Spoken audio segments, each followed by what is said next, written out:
এই যে দেখেন আমার চাচাতো ভাই কি সুন্দর করে এগুলো আর্ট করছে। কি কতগুলো আর্ট করছো? 9টা। এগুলো তুমি নিজে আর্ট করছো না? খাতাতে সুন্দর করে সব কয়টা সোজা করে রাখো তো।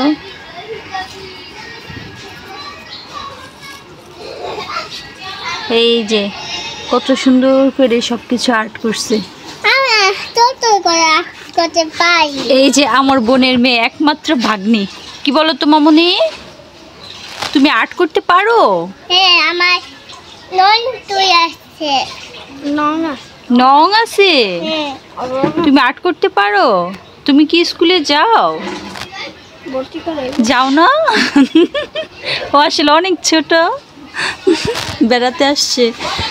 আমার চাচাতো বোন আমি একসাথে আসছি।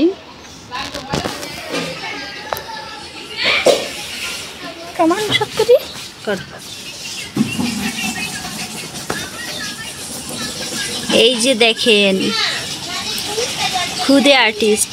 আমার ভাই কিন্তু কোথাও আর্ট শিখে না, কার্টুন দেখে আর নিজে ইচ্ছা করে খাতা নিয়ে একলা একলাই আর্ট করে।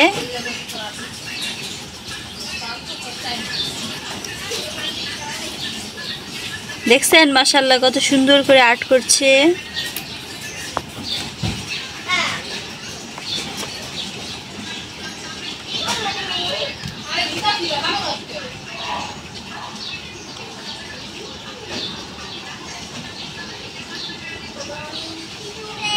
ওয়াও নিজুম, তুমি কি এভাবে আর্ট করতে পারো?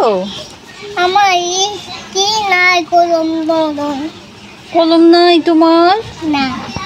আচ্ছা ঠিক আছে, তোমার আম্মুকে বলবা আম্মু আমাকে একটা কলম কিনে দাও, ঠিক আছে? আম্মুকে বলবা। কি বলবা? কলম কিনা দিতে। হ্যাঁ, তারপর তুমি ও মামার মতো আর্ট করবে।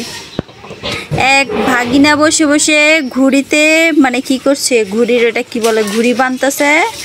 আর এদিকে মামা বসে বসে আর্ট করছে। আর এদিকে ভাগ্নি হচ্ছে বসে বসে দেখছে দর্শক।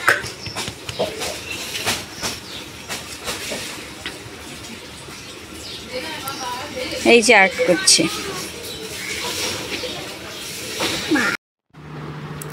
আসসালামু আলাইকুম, কেমন আছেন সবাই? আশা করছি আল্লাহর রহমতে সবাই ভালো আছেন। আমিও আলহামদুলিল্লাহ ভালো আছি। তো নতুন আরেকটি ভিডিও নিয়ে চলে আসলাম, আর এটা ছিল শনিবার দিনের ভিডিও। তো এখানে হচ্ছে যে সকালে নাস্তা করেছি। নাস্তা করার পর হচ্ছে যে আমার কাকিদের ওইখানে গিয়েছিলাম। আমার চাচাতো বোন আর ভাগ্নি হচ্ছে আঁকিবুকি করছিল, ওইটাই আপনাদের সাথে একটু শেয়ার করলাম। আর এই যে এখানে হচ্ছে 12টার মতো বাজে এখন। আমি উঠানে বসে বসে হচ্ছে যে সিঙ্গারা সমোসা খাচ্ছি, আব্বু নিয়ে এসেছিল। আর এই যে দেখেন বাহিরের ওয়েদারটা কিন্তু খুব সুন্দর। আর এরকমভাবে খেতাম ছোটোবেলায়, তো ওই জিনিসটাই হচ্ছে একটু অনুভব করছি। তো এখানে কিন্তু আমি বাবার বাড়িতে আসলে এরকমভাবেই খেয়ে থাকি মাঝে মাঝে। আপনারা যদি এভাবে খেয়ে থাকেন বা কে কে খেয়েছেন আমাকে কিন্তু কমেন্ট করে জানাতে পারেন। তো এই যে, আর এখানে হচ্ছে ভাবি দুপুরের জন্য ইলিশ মাছ রান্না করছিল, আর হচ্ছে ছোট মাছ আর ডাল রান্না করেছিল, আর শেয়ার করে নিয়ে আমি। তো এই যে ছোট্ট একটি ভিডিও, এখানে চা খেয়ে নেব সন্ধ্যাবেলা। তো আপনাদের যদি ভালো লেগে থাকে তাহলে লাইক করে সাবস্ক্রাইব করে আমার পাশেই থাকবেন। আজ এই পর্যন্তই, আল্লাহ হাফেজ।